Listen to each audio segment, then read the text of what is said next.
For this course, you will be completing a research paper throughout several iterations, including an outline and bibliography and a rough draft. The point of this paper is to familiarize you with a theater-related topic in more depth than we could possibly cover in class itself. And as you know, in the last unit, I asked you to turn in 3 topics that you were interested in, and I tried to assign everyone a topic from those 3. So you can go to Doc Sharing on eCollege in the upper bar and find the document labeled Research Paper Topic Assignments and find out what topic that you were given, that you were assigned. So another point of this paper is to teach you how to use MLA style. MLA is the Modern Language Association. Most artists use MLA when researching and writing scholarly papers. Other areas use APA or Chicago, so different style manuals, but we will be using MLA for this class. If you've ever written a research paper for an English class, it's most likely that you were exposed to MLA then as well. So you are probably a little familiar with it already, but I will try to re-familiarize you with MLA throughout the semester. You'll also be using internal citation and a bibliography of the works, the research sources that you are using to craft your paper. You will be able to access the library online or in person if you're able to get into campus. You are welcome to use other libraries that you have access to as well. Just make sure you're using scholarly resources. So you're not using Wikipedia, you're not just Googling information on websites, because as you know, that information is not always verifiable or correct. Not everything on the internet is true, except everything that I say in this class, obviously. So don't use resources that are not scholarly. Don't use non-scholarly newspapers or magazine articles. You can use newspapers and magazines if you read them and judge that this is a scholarly resource and you have reason to believe the information. And if you have any questions on what a scholarly resource is, or if you have a particular resource and you're not sure whether or not you should use it, please see me, contact me. I'd be happy to help you with that question. So once you've been assigned a research topic and you go to Doc Sharing and find out what it is, you will first create an outline and bibliography, which I'll explain a little more in depth in just a moment. Once you turn in that outline and bibliography, note the due date in your syllabus. It is coming up in the next unit, so please make sure that is on your radar. Start working on that now. So once you've turned in your outline and bibliography, I will give you extensive feedback and ideas, maybe other topics to look at, and corrections to your format and to your bibliography itself. Once you get that feedback, begin work on your final rough draft, which should follow roughly the bibliography and the outline that you've already provided. After you submit your rough draft, again, note the date in the syllabus. I will give you even more feedback on that draft. You will use that feedback to then go back, revise, and add to your draft and create your final draft, which you will turn in at towards the end of the semester. If you feel you need to discuss any of this feedback with me, please make an appointment to come see or speak to me. I'd be happy to help you in any way that I can.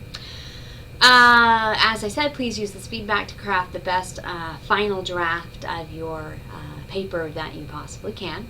Note all the due dates, and all paper assignments will be turned in on eCollege using the Turnitin system. You will not be turning in a printed copy of your paper. The point breakdown for this assignment, if I scroll down, you get 50 points for the outline and bibliography, 50 points for the rough draft, and 100 points for the final draft. Now, don't let the fact that the outline and the rough draft are less points make you feel like you don't need to turn them in or you don't need to make some effort, because the point of all of these points of contact is that I can give you feedback and make sure you're on the right track. So if you don't turn in an outline, or you don't turn in a rough draft, or you turn in a really sorry version of a rough draft, then I can't really help you and I can't see where you're going with your paper. So this is for your benefit so that you can get as much feedback as you need to get the best grade on that final paper that you can. And I will be supplying grading rubrics for your outline and bibliography for the rough draft and the final draft throughout the semester, so you know exactly what I'm looking for. I will be looking at content, of course, format, so looking to make sure you're using MLA format, internal citation, but also grammar and spelling as well, so please proofread your work. So if we move on to the outline and bibliography, the first thing you'll be turning in, I'd like to see a rough breakdown of the topics you will cover in your paper, as well as the resources that you have already found. I ask for you to use appropriate resources such as books, journal articles, or newspaper or magazine articles if you feel they are pertinent and scholarly. No online resources except those you've accessed through the library databases, so we know those are good scholarly journal articles for the most part. That's the only online work I want you to be doing for this paper. And so this includes don't use Wikipedia, don't use Google. Wikipedia can sometimes be a good place to start if you just want to go look up and see sort of the basics of your topic, and it might give you some ideas where to look for scholarly articles, what type of research you should be doing. But the information from Wikipedia isn't properly vetted. It can be changed by anyone at any time, so there's really no way of knowing whether or not it's accurate, and often it isn't 100% accurate. So please try to use scholarly resources, not Wikipedia, and not sites that you just found through Google. I want you to include at least 4 scholarly resources in your bibliography. You can use more if you'd like. In fact, more is wonderful. If you need more information about a topic, go to more resources. You're likely to find more and further in-depth information. If we scroll down, you can see the format for your outline, what I want, and it should look roughly like this. You should have a capital numeral 1 introduction, and then tell me what you plan, that's a typo, what you plan to cover in your paper. Make sure you end with a thesis statement, so what your paper is going to cover, what you're going to be researching and telling me. Your second Roman numeral should be whatever your first topic will be. Any subtopics, any examples and information you want to add in here. So for example, if you were going to write a paper over the life of someone, you might start with the first topic being their early years. Subtopic might be where they went to school. Examples might be people they studied under or with. Another subtopic might be their parents and what their parents did for a living and how that impacted their later life. And then your second topic might be their early career. First A subtopic could be what made them famous, how they wrote that play, or that first acting role, or whatever. So you can see it should be a logical progression of topics with subtopics and examples, utilizing this Roman numeral and capital letter and then lower numeral and lowercase letter format. The further, the more detailed you get. Now, some people are sticklers that anytime you have an A, you have to have a B. Anytime you have a little I, you should have a little two I's below that. I'm not such a stickler. I just want to see the information that you're going to be using. So if you have one example and not a second example, or one subtopic and not another subtopic, that's not such a big deal. Although in some of your classes, English classes and other research classes, your professor might strongly feel that whenever you have an A, you have to have a B. So I'm just letting you know, I don't care as much. I just want to see the information that you're going to present in your rough draft. So this is your format for your outline, and here is a website with some good examples of other outlines that you can base your work on. So if we go to that website, this is the Purdue University, their online writing lab, which they call the OWL, the OWL, and has a lot of good examples of not just outlines, but also internal citation, how to write a research paper, how to approach research. So it's a really excellent web resource for researching and writing scholarly papers. So for example, if we go to outline components and you scroll down, you can see the division that I'm talking about, big capital I, capital A, capital B, and then subdivide into little I and little a and little b. There's a how to outline section, which gives you some tips on how to outline, how to approach outlining. And then types of outlines, if you come down to the bottom here, you can see some examples in this little page here of what an outline might look like. So again, Roman numeral 1, capital letter A and B, and then further subtopics or examples 1 and 2, and then if you have even more under that, you would use little a and little b, and then even further you would use 1 and 2 in parentheses. So lots of different subjects and subtopics and examples obviously in that section. So this is how I want your outline to look, like this, in the alphanumeric outline. Okay? Alright, if we go back to our instructions and I go ahead and scroll down, your bibliography along with your outline should include 4 scholarly resources. These resources should be listed in alphabetical order by last name. So if you have a last name Brown and then a last name Cox and then a last name Davidson, it should be in that order, A, B, C, D order. Okay.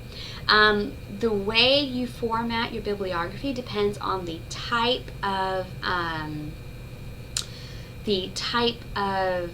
resource you are using. So for example, the books here, fairly straightforward. You've probably seen this before. The last name of your author, comma, first name, period. The title of the book is always in italics.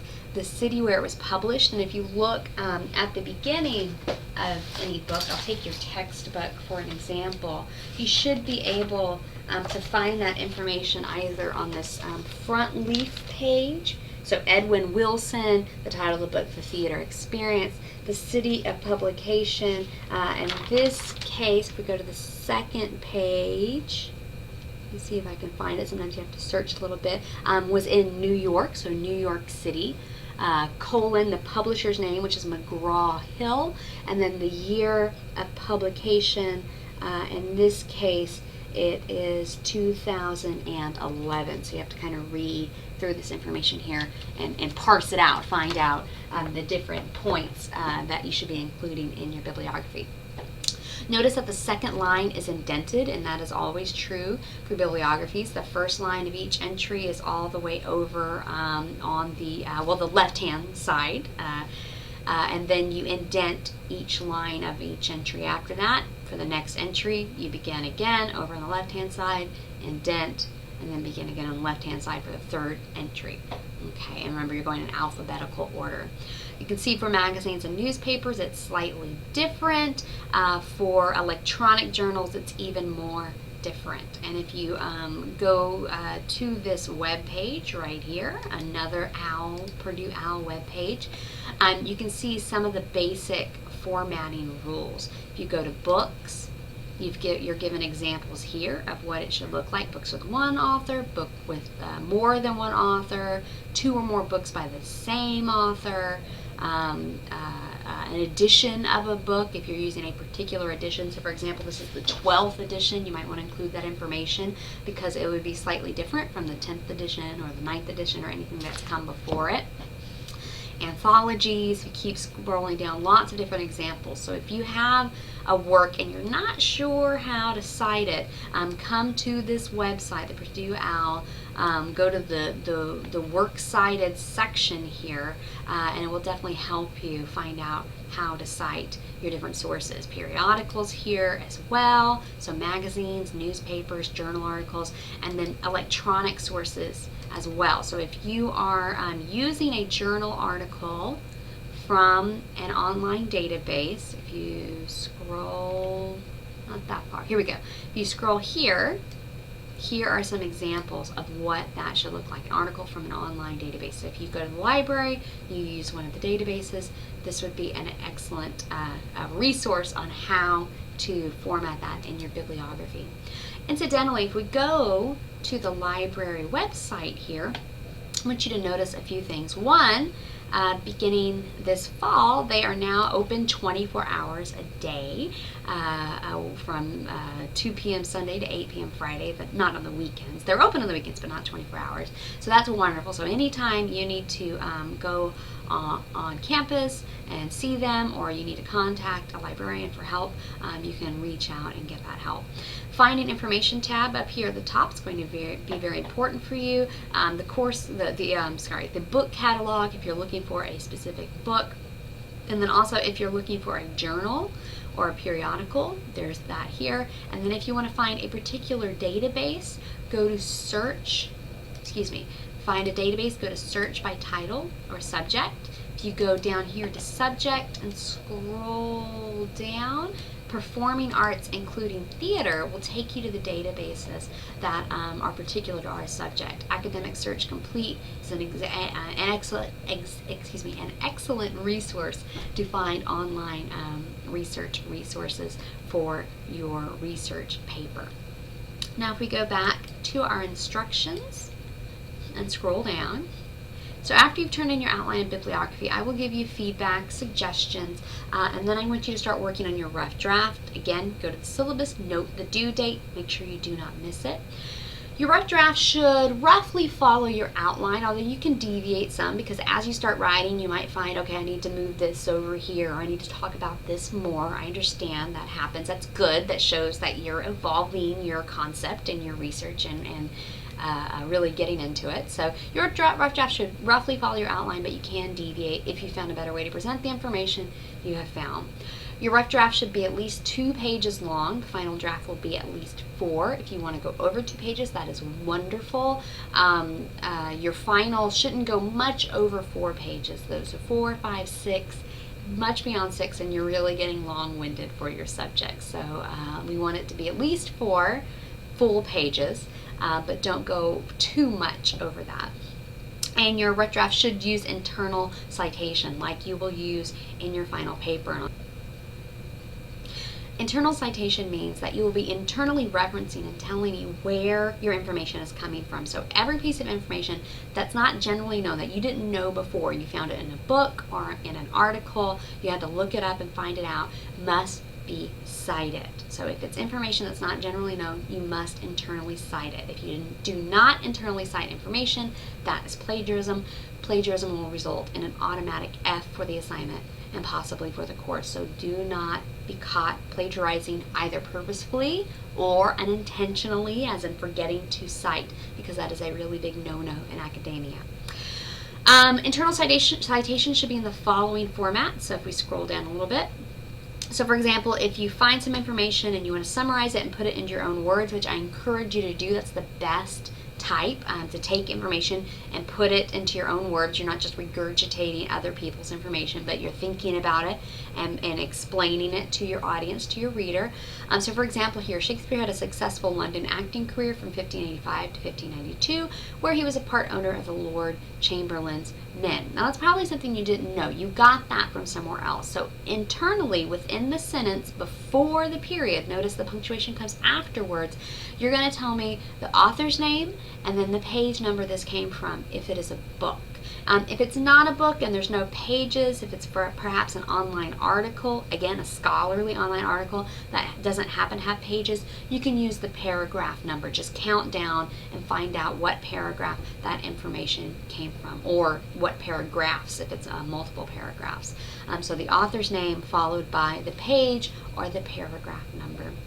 Now, if you do not have an author's name, or one, that's kind of suspicious. There should be an author or at least an editor's name attached to the work. If you don't have an author's name, you can use the name of the article or the book instead of the author's name in your internal citation. So your paper should be chock full of internal citation. If every 2 or 3 lines you are throwing in an internal citation, that is fine. That is wonderful. I'd rather you use too much internal citation, and then I can correct you and sort of guide you and show you where you don't necessarily need it. I'd rather use too much than too little. So err on the side of caution. Internally cite as much as humanly possible. For a direct quote, you would say, according to Brown or whoever wrote the book that you're quoting from, and then you would put their work in quotation marks, and then at the end of that you would tell me the page or paragraph number that came from in parentheses, and then you would end the sentence with punctuation outside after the internal citation. So you would always put direct quotes in quotation marks, but I want you to use direct quotes sparingly. If there's like no way you can really reformat the information into your own words, then yes, you can get away with directly quoting the author. Otherwise, I want you to try to summarize as much as possible and avoid direct quotes. Your internal citation should always reflect the content of your bibliography. So here, Brown 42, I should be able to go to your bibliography and see Brown on that list, find out what he wrote, to find out where you're getting this information from. So your internal citation should always match up with your bibliography. That is very important. And I've given you another link here, another resource, the Purdue OWL, about InText Citation, and they do an excellent job of showing you different types of in-text citations. So here, Wordsworth stated that romantic poetry was marked by its spontaneous overflow of powerful feelings. Notice that's quotation marks. They're quoting him. That phrase is directly from him. They use the author's name in the sentence and then the page number at the end, and then they end it with the period. Here, again, they're quoting him. They put it in quotation marks, and at the very end, the author's name and the page number. So you can do it either way. If you use the author's name in the sentence, then you do not have to use it in the internal citation, because then it's kind of redundant. And then here at the bottom, you can see that they have summarized the work, put it into their own words, which is wonderful. Use the author's name in the text, and then use the page number at the very end in parentheses before the ending period. All right, in-text citations for sources with known author, for sources with no known author. So there's a lot of different examples here. Citing authors with the same last name, so you would use their first initials. So if you have 2 Millers, as they have here, you would use each initial appropriately, the first initial of their name. You wouldn't use that you would only use that if you have people with the same last name. It's the only time you would use their first initial. If there's multiple authors, you can see how to do that here. Citing works by the same author, citing the Bible if you have to do that, citing indirect sources. So lots of different ways to cite your author, and this is an excellent resource to go and find out, okay, what should my internal citation actually look like? And if we go back to the instructions, that brings us to the final draft. Your final draft should be at least 4 pages long. Remember, 6 on the outside, but at least 4 full pages, so not 3.5, not 3 3/4, but 4 full pages, using internal citation, using a bibliography with at least 4 scholarly resources, and you're welcome to use more. That's wonderful if you use more. I will be grading for spelling, grammar, content, and improvement since your rough draft. So I'll be looking at this final draft, seeing that you have incorporated changes I've asked, seeing that you have improved upon the rough draft. So if you just turn your rough draft in again, you're not going to get a lot of points for improvement. And I have yet to meet a student who has turned in the perfect paper for a rough draft. So every rough draft can use some improvement and some suggestions from your instructor.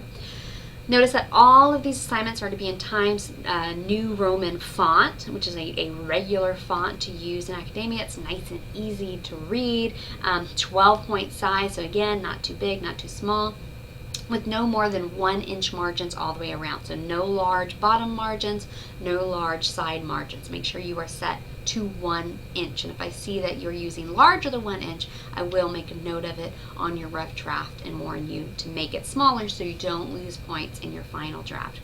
And include a very small header at the top with just your name, the title of your paper, the class you're in, Introduction to Theater, and then the date that you're turning in your paper.